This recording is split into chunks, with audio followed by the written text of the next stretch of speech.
Good morning, good afternoon, good evening, folks. Michael Zuber, one rental at a time. And as you can see, he's back. The one and only Todd Baldwin. How you doing, man?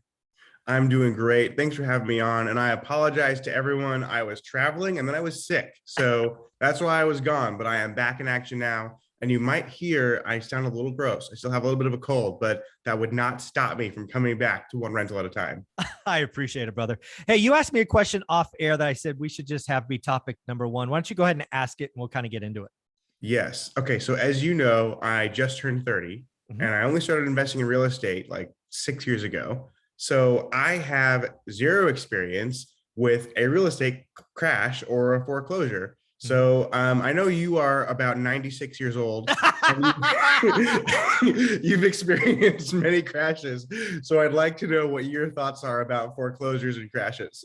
Yeah, so it's very interesting. I'm glad you asked this question because I've been playing with this for a while, because I think we are about to see dozens of channels select pieces of data that are technically correct without painting the full picture. So for example, if I wanted to, I could say with 100% belief that we will have a foreclosure crisis in 2022 and 2023. I actually think the foreclosure crisis is going to be bigger in 2023 than 2022. Now, how can I say that confidently? And if you watch my channel, you know that I don't believe the median home price is going down. I actually think it surprises to the upside. That goes back to an underlying data point that these other channels won't see. I've already seen one channel talk about a 400% increase in foreclosures. So again, I would argue that's a crisis, right? 400%. That, oh my God, the world is imploding. Well, I've gone back and realized that in 2020 and more specifically 2021, because these are the numbers that are going to be compared to, we only did 151,000 foreclosures. Now, without context, you have no idea how good or bad that is. Well, in 2005, which is before the last run up and before the last crash, we did 1.8 million foreclosures as a scale. The most we did was 3.2.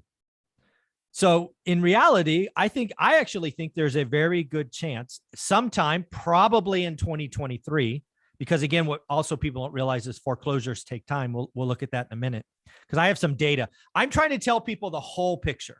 I don't want to look at one data, say foreclosure crisis, and get everybody worked up. I want to give you all the data and then you decide.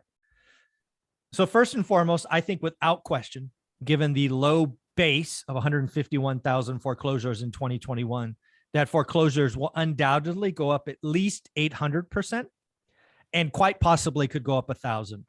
Now, these are national numbers, always your buy box, your area, all of that. So if your definition of a foreclosure crisis, Todd, is a doubling, a tripling, a quadrupling, yeah, I think we're going to have a foreclosure crisis. But there's really more to the story. So I think I'll stop there, see if you have follow-ups, but because I got a lot more data on this, because I want to paint the whole picture, not just, hey, 400%. Well, 400% of what? So I'll start there. Yeah, absolutely. First of all, I think you are absolutely correct. Second, I must apologize. Again, I mentioned I'm a little bit sick and I think I have to cough. So if I end up doing that, I'm going to try to cover the microphone so I don't cough right in front of the microphone. Anyway, yeah, you mentioned something about YouTubers selecting or you didn't actually say YouTubers, just a channel selecting a piece of data that might be technically true. I assume you meant YouTubers. Sure. Anytime a YouTuber talks about how the market is crashing, I go in and I invest way more because they're wrong. Exactly. They're going to pull everybody away, right? Yeah. Yeah. No, I think, and I mean, I don't want to be hypocritical. I also have a YouTube channel. You have a YouTube channel. We're on it right now.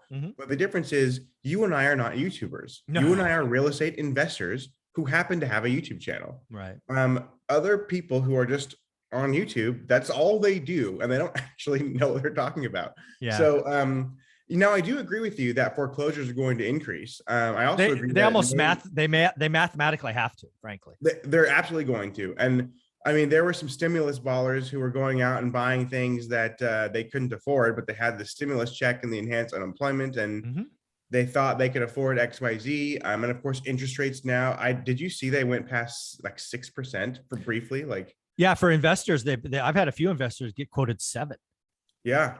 Well, and if it keeps trending the way it is, in the next like year and a half, it might be 7% for like a primary residence It if could it be. keeps going the way it's going. Sure, could be. So anyway, yes, there are people going to be foreclosing. That doesn't necessarily mean that this is supply and demand issue is any different though. Yeah. Because if it's still expensive to build and there's still lumber and shortages and everything, it doesn't mean that a bunch of houses are going to flood on the market, other than those ones that are foreclosed on.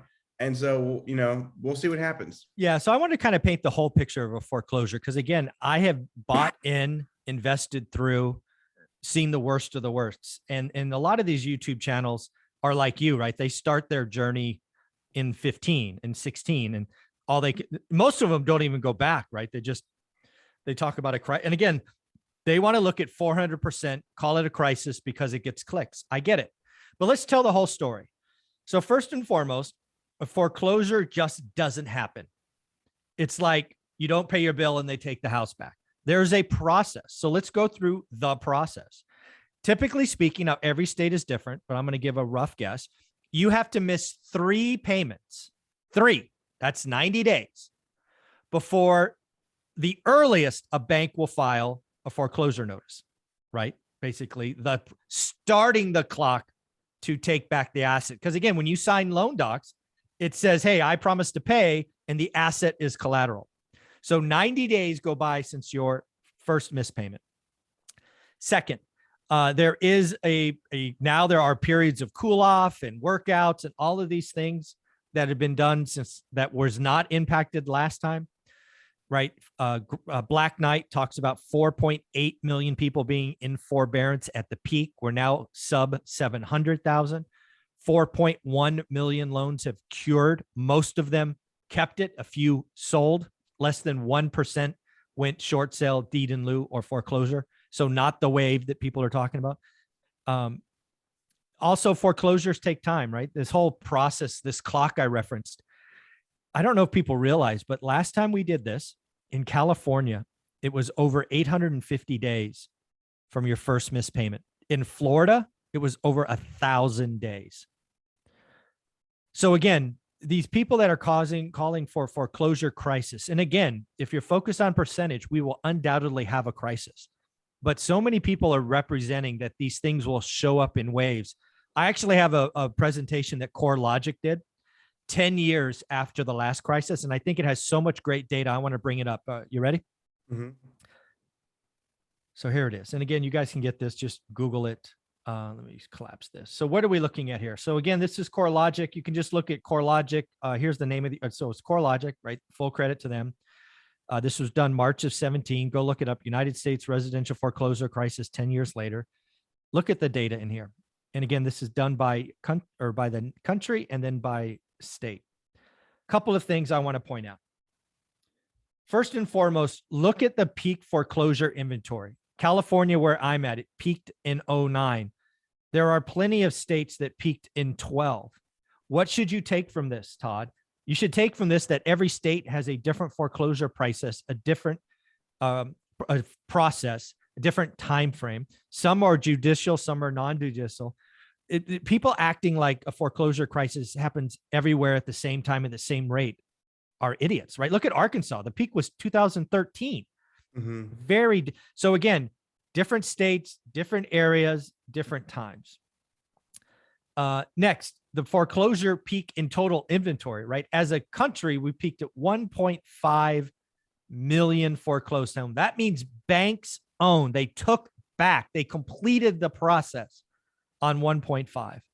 The peak unemployment rate was 9%. We're sitting at 3.6% today. We are not going to go from 3.6 to 9% overnight. It is a process. Total foreclosures over a 9 or 10 year period. I guess that's a 10-year period. 7.7 million completed. Folks, we did 152,000 last year. This is not even in the scale. This is not even close. So again, right?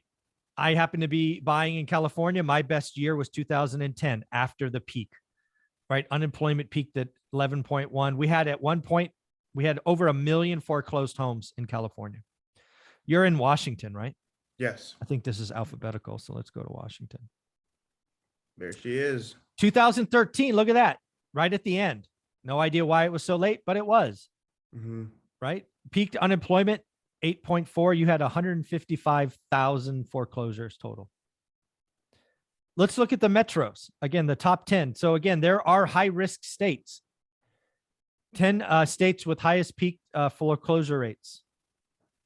Right, from low to peak. I guess this is, what is this state with the highest peak? Okay, there you go. Well, Florida, Nevada, you just saw some states get crushed. Mhm. And when it happened. And again, it's showing you what happened after, right? So by 2016, where did it go? That's what the gray bar was. I was trying to figure out what the gray bar was. Read the chart, Zuber. So here's a view of chronologically, right? So we start 2000, 191,000. I start buying in 2001. That was my first. Oh, let's scroll this down because they have interesting timelines. So again, these are their timelines. CoreLogic built this. So President Bush is elected in 2000. We have foreclosures here. It's ticking up slowly. 2004, 2005, I-1031 in 2006, right? That's when I see my market getting unaffordable. Then it gets worse from there, right? We have Lehman Brothers. We have Lehman collapse, or actually where we go, 2007, we have Bear Stearns, subprime fails.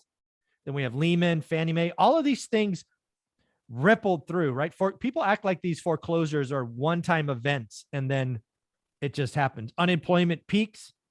The chart continues below. So let's get there. And then you can see we peaked here, 1.1 in 2010. So again, we could 10x foreclosures 1,000% and be close to where we were at the peak. And then they trend down and down and down, and ultimately bottoming out at 152,000 in 2021. So again, foreclosures take time. It's not a one-time event. I see so many channels already talking about a foreclosure crisis, which again is technically correct. I saw a thumbnail the other day, 400% foreclosures crisis coming or something like that. I'm like, yeah, that's technically correct, but you're telling them one picture. I want people to realize that we will have foreclosures will go up. I think they go up 500% at least. As you saw, every state has a different timeline. They won't come up at the same timeline. California may peak next year, where Florida will be 2 years later. The foreclosure process is different. And all these young YouTubers don't realize that they just don't show up. So what do you think of all that? Yeah, I mean, the data is quite clear. I also think it's quite easy to manipulate people with statistics. Mm-hmm. And I'll give you an example. I don't know the exact number, but let's say that right now there is a 0.2% chance that you will be struck by lightning. Let's just say that's what it is. Mm-hmm. Now, if you were a suit of all metal, there might be a 0.6% chance that you are struck by lightning. That is, technically speaking, a 300% increase in your chance of being struck by lightning, but it's still only 0.6%. Yeah. So it's very, very easy to manipulate data. Politicians do it all the time. Mm-hmm. YouTubers, I don't even know if they're doing it on purpose or if they just don't even know, and they know it'll get good clicks. Yeah. But yeah, it's you can manipulate data with statistics very easily, and people do it all the time to get an emotional response out of you, and it works. Yeah. So again, I do think if your definition of a foreclosure crisis is a something up 200-400%, we do have a foreclosure crisis coming. I would tell you that the foreclosure crisis will be much higher in 2023. I think anybody talking about a 2022 foreclosure crisis doesn't understand the timelines.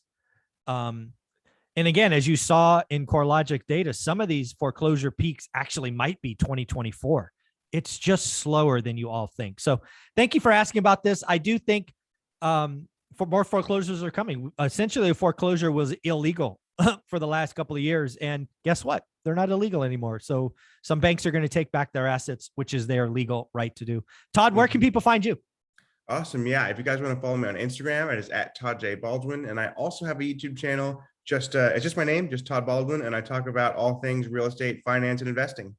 Yeah, if you guys aren't following Todd Baldwin, you're doing yourself a disservice. He is an authentic man that just puts it out there. And a lot of his stuff is just highly entertaining. I'm like, oh, that's going to get a reaction. Yeah, it's controversial because I don't hold back. Yes, that's true. Thanks, buddy.